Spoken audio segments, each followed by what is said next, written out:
So just to recap, no formation next Sunday. We have a host of other activities, Fig Fest, COVID version, home communion distribution, outdoor worship, but we'll take a break from formation next week and we'll rejoin and continue to think about and talk about sharing our stories. We might actually practice some story sharing with one another. We've got a few weeks left in this series. So just put a pin down in this and hold it. And after today's class, we'll rejoin again in 2 weeks. Well, it's 10:15, so let's go ahead and get started. The Lord be with you. And also with you. Let us pray. Gracious and loving God,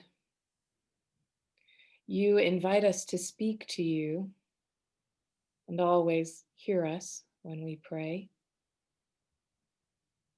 Be present this morning as we speak, listen, respond, learn, and grow. That in our time together, we may grow in our knowledge and love of one another and of you and your precious Son, Jesus, who lives and reigns with you and the Holy Spirit, one God, now and forever. Amen. Amen. Well, go ahead, Anne.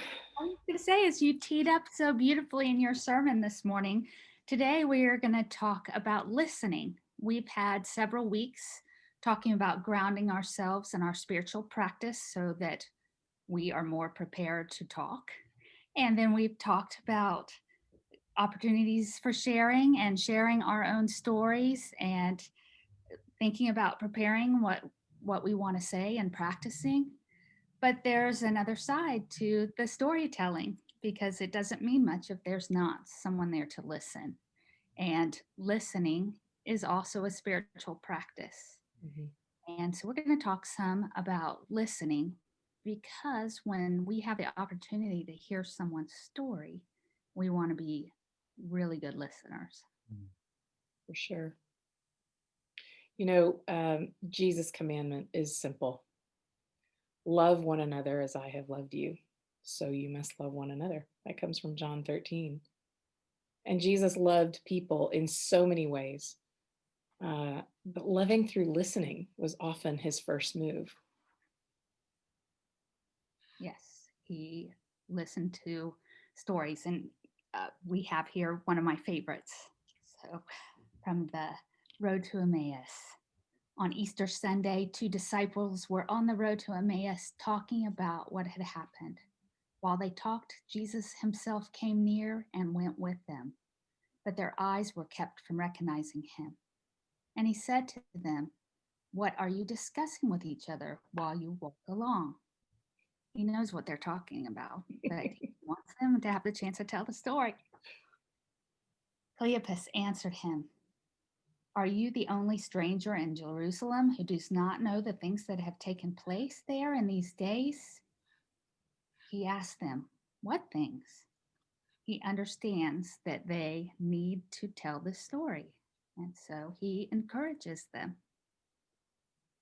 They replied, "The things about Jesus of Nazareth, who was a prophet, mighty in deed and word before God and all the people, and how our chief priests and leaders handed him over to be condemned to death and crucified him. But we had hoped that he was the one to redeem Israel. Yes, and besides all this, it is now the 3rd day since these things took place. Moreover, some women in our group astounded us. They were at the tomb early this morning, and when they did not find his body there, they came back and told us that they had indeed seen a vision of angels who said that he was alive.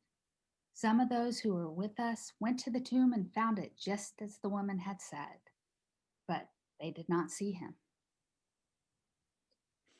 I always wonder what Jesus was thinking as he listened to them telling him this story, that is his story, like that he had lived through. I always wonder, is he thinking, if it were me, let me say it this way. If it were me, I'd be thinking, yeah, I know. I lived it. I was there, right? I'd be sort of like wanting to rush them through it, I think. But Jesus, I doubt he had that attitude. No, and he doesn't interrupt. He's pretty patient. Yes. And he, I wonder if he wanted to correct any of it. Oh, yeah. Yeah. David Osberger is a Mennonite theologian, and he teaches pastoral care at Fuller Theological. And he says that being heard is so close to being loved that for the average person, they're almost indistinguishable. That's worth repeating. Let me repeat that. Being heard is so close to being loved that for the average person, they're almost indistinguishable. I wonder if either of you have ever sort of started talking about something, maybe something that meant a lot to you, that either felt really important to you or that was really upsetting to you, and had someone sort of actively listen and reflect back, either with, one of those long tested, what I hear you saying is kind of phrases, or just otherwise, it sounds like you're really scared, or it sounds like you're really hurting, and just sort of felt like an overwhelming sense of relief that someone has understood you and that they know where you are. Have you had an encounter like that? I have. Yeah. Absolutely. Yeah. I mean, I love that quote by that person, because it does feel like an experience of love when someone listens to you like that. It can be a profound moment of grace to have someone just listen to you in that way, and not pivot to their own thing. Oh, well, I know what that is. Let me tell you about my moment when I had this, and they are off to the races on their own story. But just allowing you to just stay there with whatever it is that you're sharing is just a wonderful gift. Yeah. It is. That's how Jesus loved people. Jesus loved people by listening to them, right? And we are invited into that as well. And we're not good at it. We are not good at it. That is so true. We culturally aren't good at it. We are expected to do a lot of talking. We feel like we have to fill silence, and we interrupt, and we, a lot of times I'm listening to someone and I'm thinking about what I'm going to say in response instead of really being with them in the moment. And I think that that's something that I'm working on, to be present in the moment and to be okay with taking some time afterwards to figure out if I need to say anything, because maybe I don't, and how to respond. Do you think that the difficulty in listening breaks across the lines of introversion or extroversion? As an Possibly. extrovert, I have a very hard time listening sometimes. And I wonder. And I'm I'm borderline, but I'm in a lot of meetings. I'm on several boards, and a lot of times people get really disturbed by the fact that I'm not talking. And I really learn a lot by doing the listening, and it really informs what I feel my role needs to be within the group. And often I'm like, Anne, you're not saying anything. Well, I'm listening. Are you listening? So so I think introverts, I don't know, maybe we're more comfortable listening, maybe. But I hear you saying you also feel a pressure to talk more, to Yeah, speak up in the midst of your listening in a way that you wouldn't naturally default to. right. And part of it, I think, is because I better come up with something to say Mhm. when somebody puts me on the spot to talk. So, what does this have to do with evangelism, Anne? How does this connect into sharing our stories? And I mean, tell us a little more about that. Okay. Well, when we think about meeting someone new, especially, or, I always think of the context of where I'm living out my vocation at Transfiguration and new people walking in, or even amongst friends, family members. By listening well, we can help make connections with how our own story interacts with the storyteller's story and where God may be working in the story that they're telling. Mm-hmm. And so that as we continue journeying with the person that we've just met or our old friend, we can use those connections for further discussion. We can meet Does that someone make where sense? they are. Yeah, we can meet someone where they are, and I think it helps to know if we're actively listening to someone that we're meeting, we're able to assess where they are spiritually, emotionally, and the extent to which they may or may not be ready for us to share a story with them. I mean, one of my longtime mentors, Father George Luck, used to talk about, what we're looking for as evangelists is evangelistic opportunities. We want to share our story in such a way and at such a time that it can be received. And there are times that people are not in the space to receive a story. So if we're not listening carefully, we won't pick up on that and know it. Makes a lot of sense. And you talked earlier about the gift it is to actually listen to someone. And maybe that's our first witness is, Mm-hmm. is giving them the gift of Mm-hmm. love, of fully listening. And We people, earn we earn credibility. We earn credibility as someone who might have something worth sharing when we spend the time, when we offer the gift of time first to listen to them. Mm-hmm. If we are just always the one offering and giving, and if the relationship is not balanced between listening and hearing and also sharing and speaking, if it's not balanced, then that relationship doesn't seem mutual.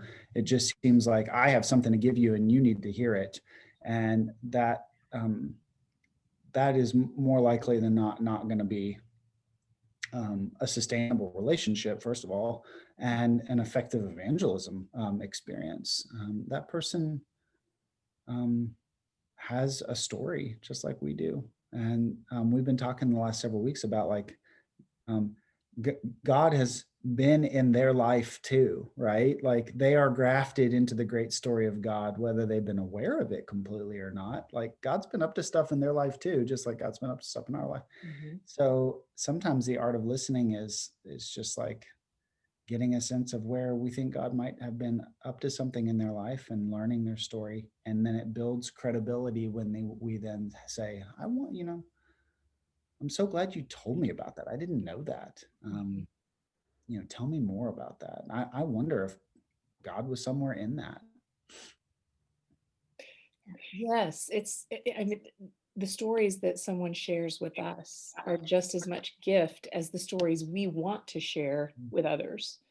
And as I listen to both of you talking about that and the intimacy that's formed when we listen well, I can't help but think about godly play and how whenever there's a parable that's going to be told, the storyteller will describe how a parable is a present, right? And the parable stories are always in the beautiful gold box and they're opened up for everyone to hear. And if we think about stories that are shared with us as being contained in a beautiful gold box, that they are presents that others want to offer to us, then how could we not have some reciprocity in story sharing? Right? Mhm. Yeah. And some I stories we're told require a lot of vulnerability. And so someone may be really taking a personal risk to tell their story, Mhm, and to honor that is mhm. important. I Sorry. No, go in ahead. the thing I wrote on Friday, I talked about curiosity, and I really think curiosity is a lost art, or is a um, uh, um, uncommon art form now. Something that is so a part of us as children, innate in us as children. The tendency to be curious about stuff. It's like our society beats it out of us by the time we're adults. And if we want to engage in meaningful relationships with other people, and particularly to listen to them, and particularly to listen to them talk about things that we've never talked about before. Our relationship, our friendship, maybe our connection has always been maybe in the workplace, like just super professional, or our friendship has been around one particular part of our life, like our kids, or something, something we share in common, a particular hobby. If we want to stretch that relationship into new territory, it all has to be rooted and grounded in curiosity. We have to demonstrate that we are curious about them, and ask them questions that are rooted in curiosity. I wonder, I wonder if whatever, and ask this open-ended question that betrays or portrays that you are interested in hearing what they have to say. And I particularly find that that's helpful when I know I'm going to be around a bunch of people who I don't know terribly well, or that I'm kind of actually a little anxious of spending time with, people who I'm worried I don't have anything in common with them, or like, what the heck am I going to talk to this person about? If I just remember to sort of get back and channel that into inner curiosity, we can come up with a question to ask anyone to just learn more about them. And all of a sudden, then you're talking like two human beings. And it's not weird, like there's not all that gap between you as people. I find that curiosity is such an important thing to just reclaim within this craft of listening. As I was thinking about curiosity this weekend, I was remembering how at my ordination, I knew at the time I was ordained that I would not stay in the church where that was happening. I'd already accepted a call to go somewhere else. And Canon Victoria Hurd came up to me and said, I want to give you one piece of unsolicited advice. Whenever you make a move to a new parish, during the first 4 to 6 months of your time there, be curious, because during that time when you're a newcomer, everyone will share all their stories with you, and they will do so in a fairly uninhibited way because they're looking to see what kind of pastor you're going to be. But you've got to remember their stories, and you've got to be curious about their stories, and you've got to hold on to their stories because they're trusting you with them. And that was really, of all the things that people might have said to me around my ordination, that was one of the most important things. Be curious. Collect and gather the stories that people will offer you, like bouquets of flowers, is what I thought of as she was saying it, right? But it's Absolutely. hard. Real listening is really hard. It is. Luckily, there are some people who have written some books, and there's some actual practical things that we can practice that will help our listening. What makes it hard? It's hard to. We are distracted all the time. We are all multitasking all the time. So to shut down our brain and give our attention to someone, it is hard. Um, it's hard, like I said before, not to be composing our own response in our head. It's hard not to seize on something they say and interrupt and say, oh, and go off on your own tangent about it or bring up the connection while they're still in the midst of their story. And it's just difficult just to acknowledge that you're in a moment and be in a moment with another person. I have a wonderful book. It's probably going to be backwards. Hi, yep. Nope. No, it's It to us. came out perfectly. Hold that up again. The Power of Listening by Lynn Babb. Building skills for mission and ministry. So evidently we're supposed to listen in all aspects of ministry, but she gives some tips on things we can practice. And, you know, it's a spiritual practice. So keyword practice. It's something we can do in our daily life, at work, in any conversation that we're having is to practice this. One of the things is to be aware of our nonverbal communication. You know, are we sitting closed? Are we open? Do we have an open expression? Are we looking at them in the eye? Are we distracted? Are we checking out our phone to make sure we don't have a message? Can we put all of that away and really just be with them? Yeah, exactly. I'm already losing. I think we all know people though that we've been either sitting at the table or sitting in a room together, and there's just this constant sort of checking of our devices. So we make light of it, but I think it's pretty common. I think it's habitual, and it's also a, you know, maybe an escape to escape being in that serious conversation. I do believe we need to be aware. It's just like at home, at our family dinners, nobody has a phone. You know, we are there to be present with each other. Casey talked about this a minute ago. Just encouragers, minimal encouragers, they're called. Tell me more. For instance, any of those curiosity questions that you might have, anything that gets the person, lets them know you're listening and want to hear more, encourages them to keep talking. It's not the same as, well, let me tell you about. It's, keep telling me this. What happened next? Silence. This is maybe the hardest one, is just being quiet. And that is also an encourager, because people will try to fill silence. I know I will try to fill silence.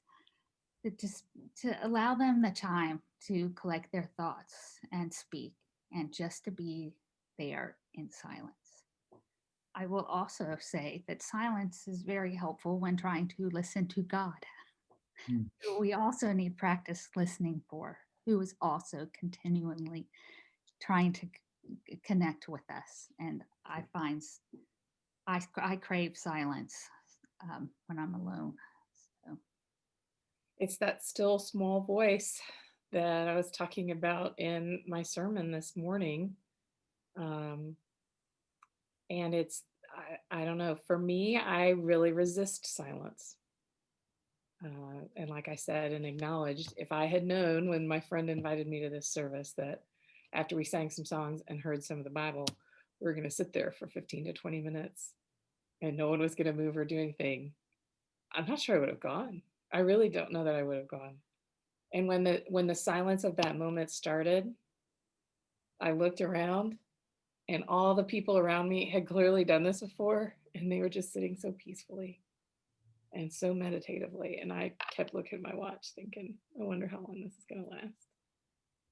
Have you gotten better with it? Because you practiced it, right? Sure. After that encounter that I had, I went to as many Taizé services as I could find. And I would sort of tap my finger while we were singing and listening to scripture, waiting for the silence.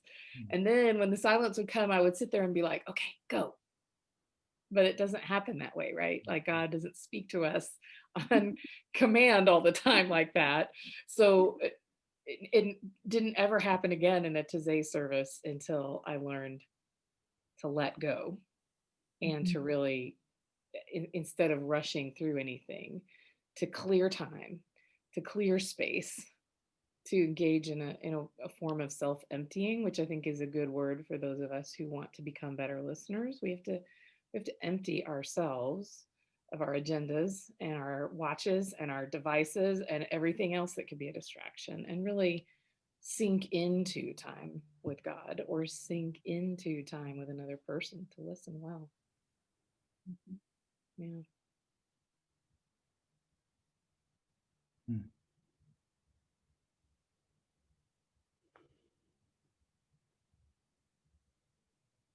We're practicing some silence. So who talked first? I broke. See, I told you.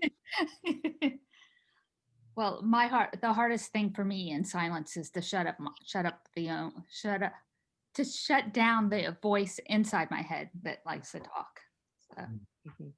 What are some of the tried and true practices that you use to help that happen? acknowledging whatever I'm thinking about, just kind of holding it in front of myself, and then setting it aside. I'm working on I'm not a great meditator, but someone gave me a tip. Gosh, it could have been one of you two. I don't know who told me this. When you're sitting in the silence, to imagine a river flowing by, which is a peaceful thing to be meditating. And just any thought that comes up, to imagine a boat going by and to put your thought on that boat and watch it go by. That it doesn't have to be stressful.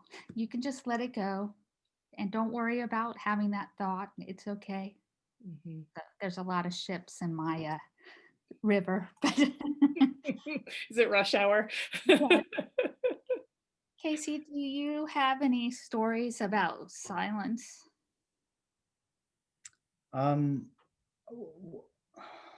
What comes to mind for me in this, as it relates to evangelism, it just really is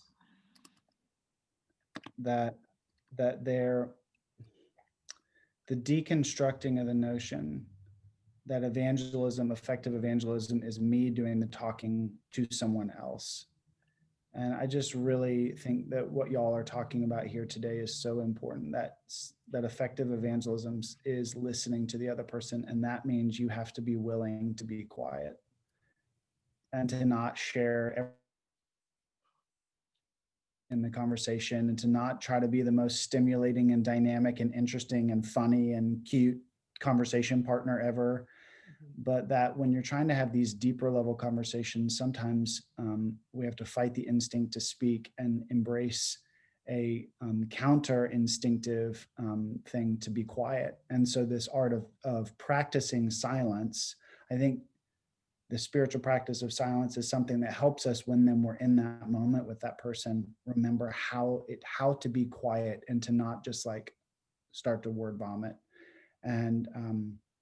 And if there's a moment in the conversation when you're just like, not making perfectly scripted television show style entertaining conversation, we don't have script writers. And so like sometimes it's okay for you to have a meaningful, rich and impactful conversation where there's like some moments where like both of you sit there quietly thinking about what one another has said.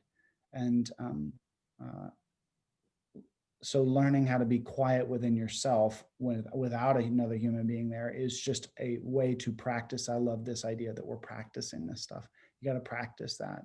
And like anything we practice, I know I'm not good at things like that. I just am beginning to do for the very first time. And you have to just do it and you will get better at it.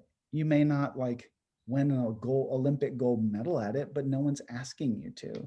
Just getting more comfortable with it is enough. And it will make a difference when you're then having those conversations with other people and you're just needing to do more listening than speaking. I love the intimacy that you touched on when you said, two people sitting together in silence, reflecting on what they've each just said. That's an intimate moment. And I think maybe that's what is often uncomfortable about it, is that to be silent with another person, not engaged in an activity, just silent, is incredibly intimate. Mhm.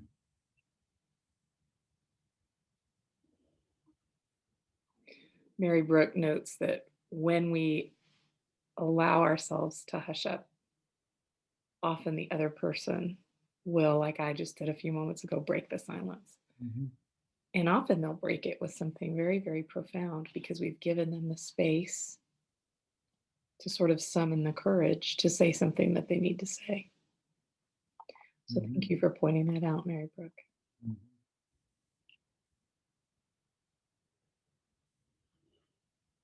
And what about you? Do you have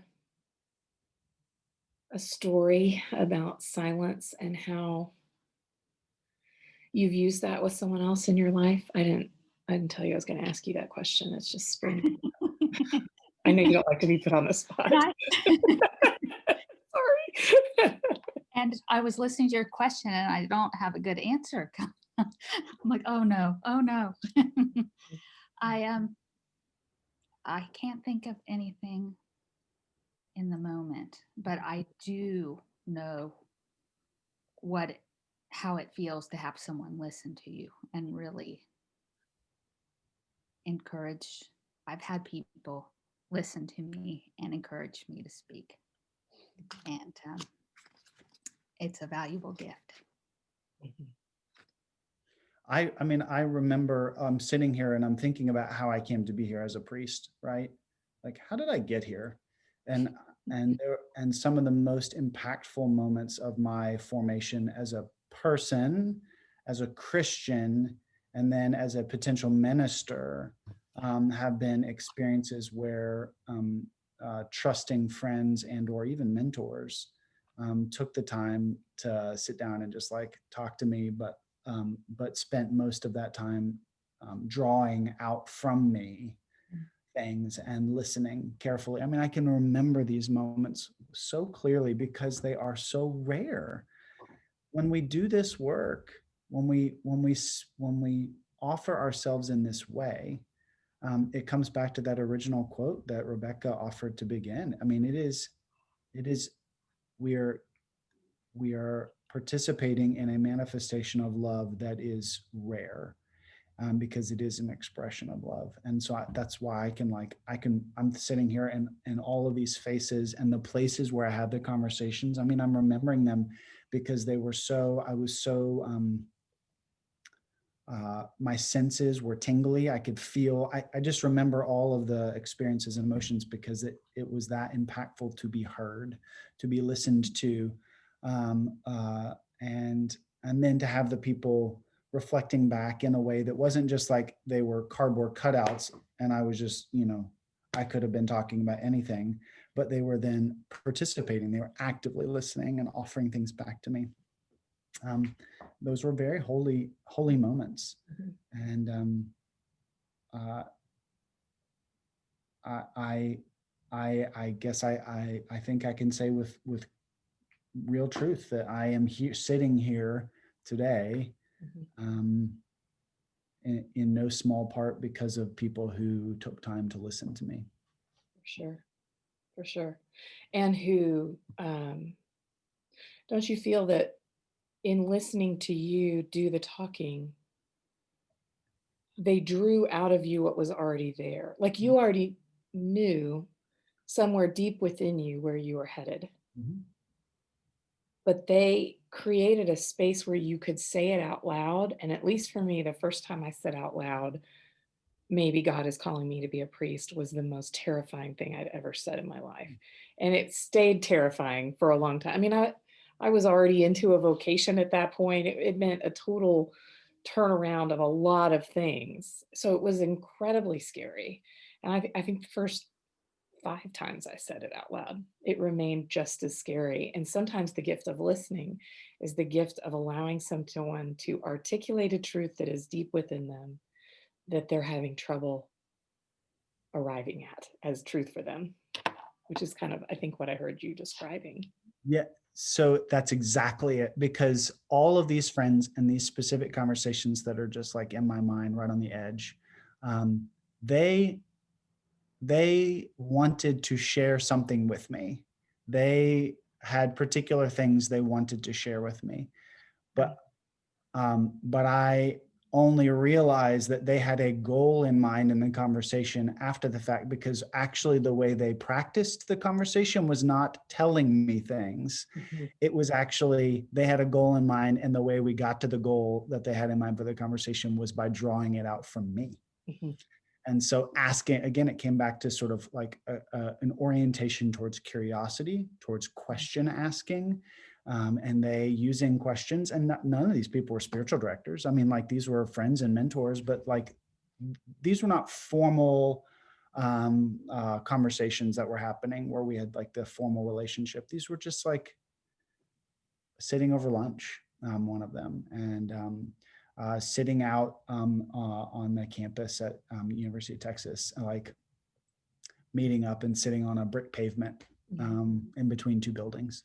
And, there was nothing formalized about it, but the way they got to the goal was by asking and drawing out from me. Rather than just telling me, oh, well, here's what I think you ought to be doing, or here's what I think here's what I see in you, and let me tell you all the reasons why, blah, blah, blah. So you're exactly right, at least to my experience. Mm-hmm. Mm-hmm. And isn't it profound when someone validates or confirms that God is working in what's happening in your life? I mean, and can name it. Sometimes we can't name it for ourselves. And to have someone listen, and we come to some kind of discovery during the conversation that was in our own selves already. And they say, well, I see that in you too. Mm-hmm. Mm-hmm. It's a tremendous gift. Yes. Marcia makes such an apt comment in the chat. Some people need more time to formulate their thoughts, to participate fully in the conversation. And when we smother that quiet with our own words, we stifle the ability of some to participate fully. And it's not that they wouldn't or couldn't, it's that they're just not given an opportunity. And by manifesting a little bit more quiet in our conversation and our orientation, especially when we are in more intimate conversations with one person or two people, allowing a little bit more space does sometimes allow someone who needs another moment to collect their thoughts, to get their thoughts together before they reflect them back to us. So it is this wonderful gift we can give.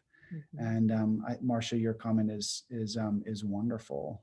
So thank you for sharing that perspective, because I guarantee that is something many people experience. I agree. I'd say that's true for me. And Barbara describes, I haven't seen the movie Avatar, so clearly I have some homework to do, but she describes it, there's a theme of seeing someone in the movie, and that listening allows us to see someone. And of course, to be seen is a metaphor for being known, for being valued.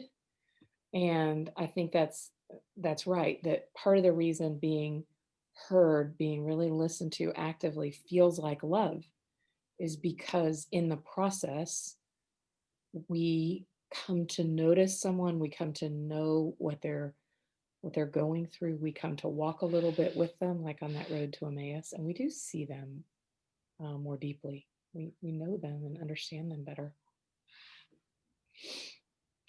This does come back to when we think about what evangelism looks like, all the things that push our buttons and triggers for us, about like all the reasons why we are suspicious of evangelism. It's because it is none of the things that we are afraid of that push our buttons are rooted in listening. They are rooted in transactional one person offering to another person the thing that they need and telling someone what they need, and it's just all one directional. And so here again, as we've been trying to do for the last month, reminding people the thing that you're suspicious of when you hear the word evangelism and we think about actually doing this work in the world more actively, the thing you're suspicious of is not at all what we're talking about. And I don't think authentic to to the scriptural understanding of bearing good news. And so what we really hope that all of us can do is set that straw man of what evangelism is down and pick up a healthier and more mutually loving and respectful understanding of what evangelism is. And it's rooted in this attentiveness to the other person, and not just my need to tell them, or my quote responsibility to tell them about Jesus. It's just so much bigger than that, It is, for sure. And the work that I do, especially, back in the day when we had normal Sundays and you could actually really have a conversation with someone and welcome new people in person. That I'm at the information center. There's tons of people around. There's a lot going on. And I'm meeting somebody a lot of time for the first time who has found their way through our doors through all kinds of ways. And we get to talk briefly. And usually what people want to tell me is how they found us or what brought them here. And so we've been talking about some pretty profound conversations. This is an initial, I'm new here, I'm testing the waters. I'm going to tell you something that's safe, how I got here. And it's amazing that if I set aside the meeting someone new nervousness and all the background noise, that even in a short story of how they got here, there are connections that can be made that I can say after they're finished talking, I can find something in what they've told me that can connect them to either me or to the church. And I like to mention that after we talk.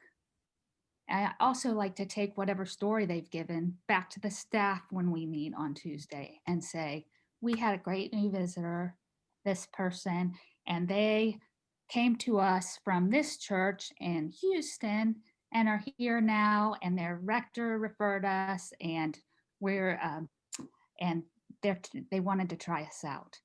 And it never fails, someone in the staff will say, well, oh, I know that church, or oh, I lived around the corner from there, or something in their story will ring a bell for someone else. And so that's how we start getting to know people so that we can continue the conversation. So you pick a bouquet of flowers from among the people that you meet on a Sunday morning, and then you place them in water and put them on the table before all of us in our staff meeting, which then equips all of us when we want to go out and welcome someone who did visit and thank them for coming. It gives us, a way to say, you've never heard of me before, and I realize that I'm sort of cold calling you here, but I work with Anne, and she mentioned that. And it's never anything personal or private, but it's a little piece of information, and it says to them, we listened to you. And when I find that when I follow up with somebody after you've helped me in that way, it's an invitation for them to share more of their story, and opens up a space where I can listen and hear even more. And that's what we're talking about here, is just the ability to listen well and to equip others to listen well so that people are known and heard. Yes, I thought that too. We're not speaking about anyone in particular. Maybe a particular story. For me, you seem so good at that, Anne. For me, sometimes, particularly on a Sunday morning, I meet so many people, and there are pieces of all kinds of little stories that are shared with me. And I find that it's very helpful to sort of come back to my desk and make a few quick notes because stories can be very ephemeral. And if we're not intentional about realizing I've just received a gift and I want to hold on to this gift, they can be like little like dreams, right? That they bless us and we feel so amazing to have them, and then they're gone in a poof, especially on a busy day. So I have to mention that in my listening, sometimes my listening involves a little bit of journaling on a piece of paper. I have Post-it notes and pens under the Welcome Center where as soon as they walk away, I'm scribbling little notes so that I don't forget, because I can meet 5 people on a Sunday, and I want to remember. So it's about intentionality, right? I think that's right. And it's important that we acknowledge to everyone that, to the extent that you've been welcomed or greeted in this place and felt like, that was a wonderful thing, it takes practice on our part as well. Yes. Yeah. I'm aware that we've got about 15 minutes left, and I wonder if there are questions. We've been sort of addressing some of the comments in the chat, but I do want to invite, if anyone has a question that they'd like to pose about listening, to feel free to go ahead and do that.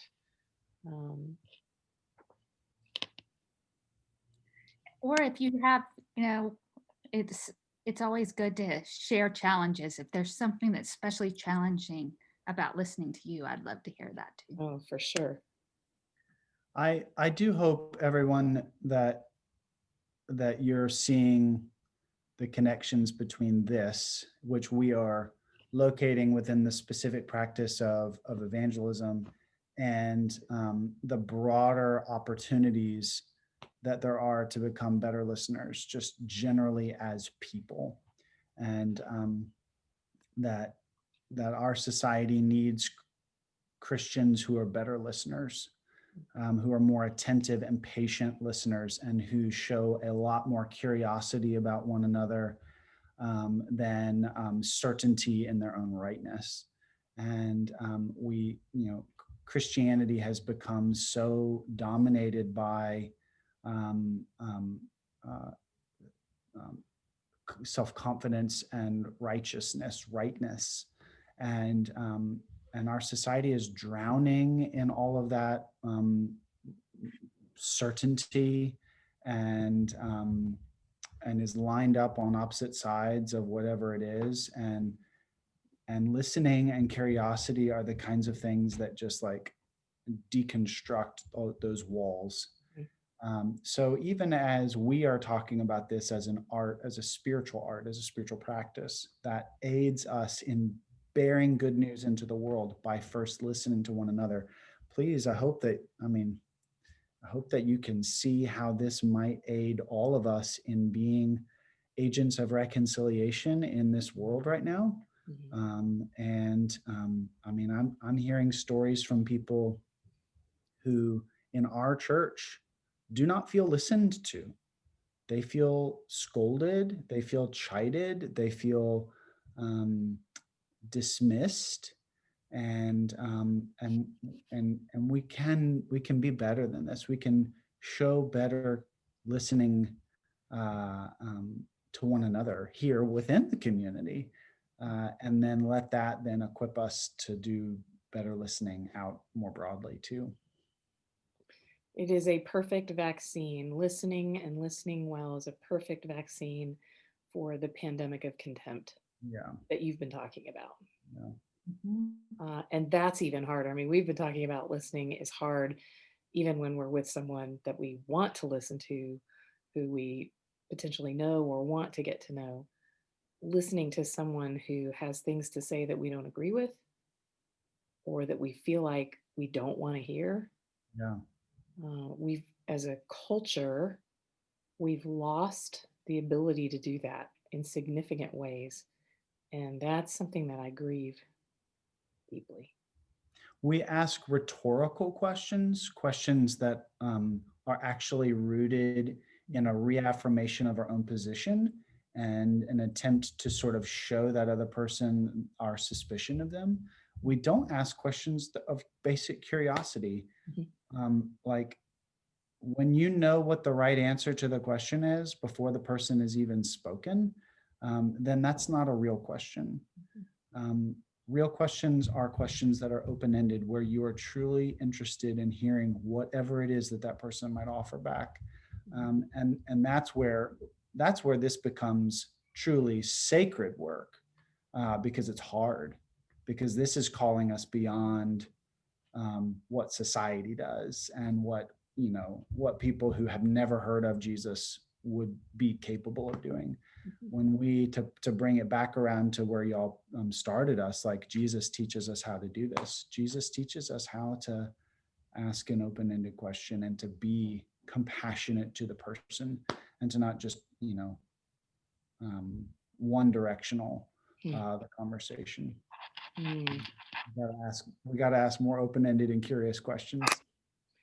The Coolies are offering a bit of advice in that regard, that a mentor says, look for the 2% truth in what the other person is saying. If you feel like you're hearing from someone with whom you just really radically disagree, there's always 2% truth, at least, in what you might be hearing. That's helpful. And if you're looking for it, you're actively listening. Mm-hmm. Yeah. It comes back to, in some senses, is the conversation a conversation or is it a debate? Mm. And if it's a debate, then essentially what we're talking about today is not relevant. Yeah. But how many of us are really in debates? Like, we're not doing that. I mean, that's not what I think we're mostly called to do in most of our lives and in most of our jobs. Mostly what we're called to do is have conversations. And in conversation, we're not debating, and we're not necessarily evaluating the validity of what the other person is saying. We're having a conversation, and we may disagree on points of belief or even points of fact in that conversation, but our compassion for that person and our respect of the dignity of that person must be baseline, even if there are disagreements of belief and fact. Listening still, from a Christian standpoint, must sort of govern everything that we're doing, because we're not debating. Most of our conversations, we just get into this position where we've watched so much cable news and so many of these debates, and I'm like, we all think that we're supposed to get out there and debate, and it's just, that's not really what most of us are supposed to be doing. Right. What we're supposed to be doing, as Pastor Nancy has really eloquently put it, or quoting someone else, but is, we're supposed to be the mirror in which others can see themselves as God sees them. Thank you, Pastor Nancy. That is so true. I love that. And Michelle mentions how hard it is in the virtual space, how much harder listening becomes. Mm-hmm. Yeah. Yeah, it's exhausting. Yeah. And then with even in person, if you're masking, as we do most of the time now in the presence of others, that big mask does make it harder to read some of those cues as well. Like, half your face is blocked, and we are subconsciously able to interpret so much about one another's expressions, and now a lot of that is blocked. So yes, the work is harder right now, a lot harder, at a time when we need to be doing better listening. Yes, spot on with that observation. Well, we're nearing the end of our time together today, and on the note that the work is harder now, that just says to me we all need to be more intentional about practicing. And so I want to make a couple of suggestions. We now have 2 weeks between this class and our next class in sharing our story.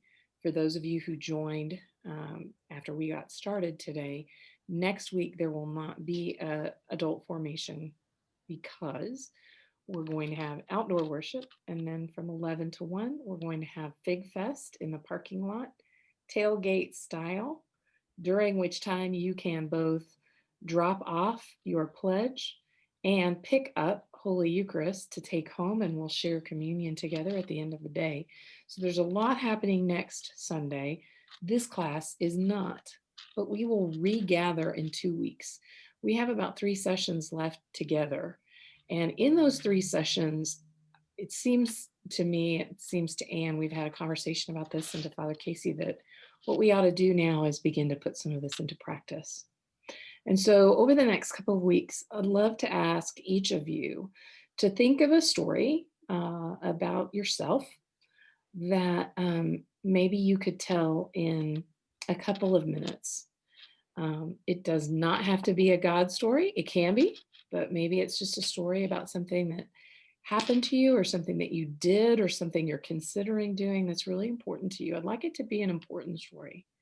When we gather next time, we'll gather in the traditional Zoom style, not in the webinar style. So we'll have a different call-in number that we'll be sure to send out to all of you. And then we'll break into small groups. And I'm going to have us have those groups be small enough that each of us could take some time to share the story we've been thinking about over the next few weeks. And the rest in the small group can have some time to practice listening and to do some of this wondering, and to hold silence for someone who maybe is struggling to tell the story or needs just a moment to sort of finish a thought.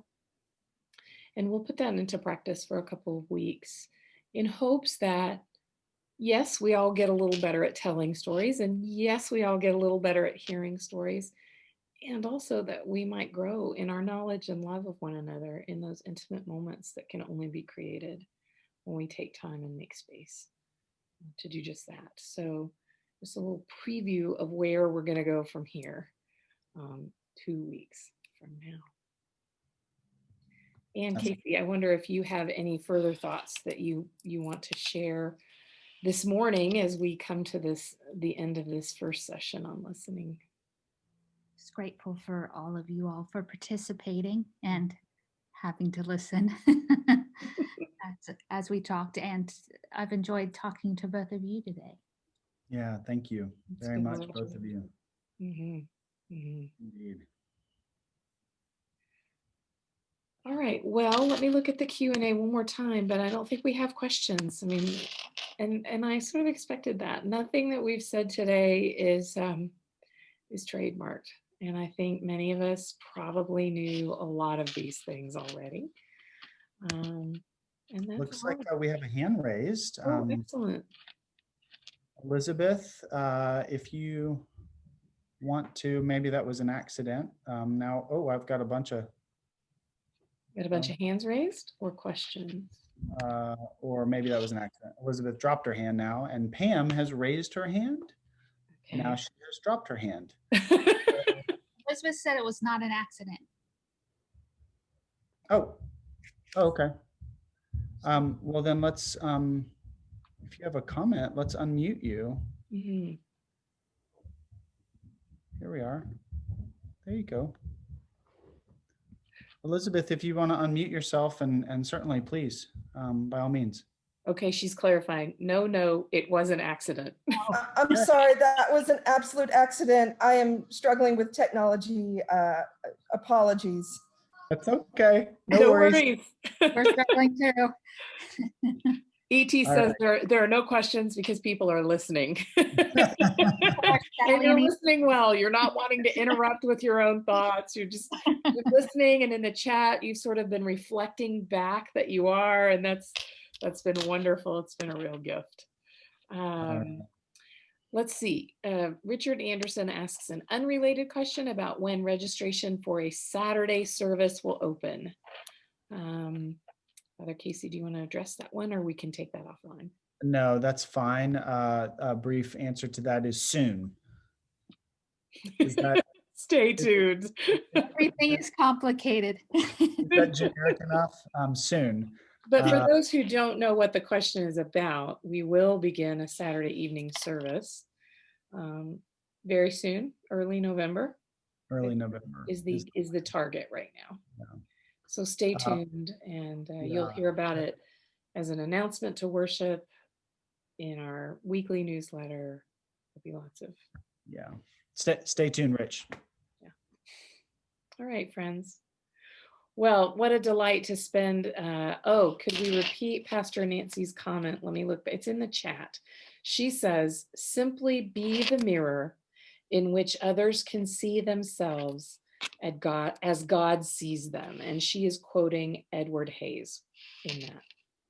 Be the mirror in which others can see themselves as God loves them. On that note, friends, it has been an absolute delight to share this morning with you. God bless you. Have a wonderful week, and we will see you next week at Fig Fest and 2 weeks from now here. Bye-bye. Bye.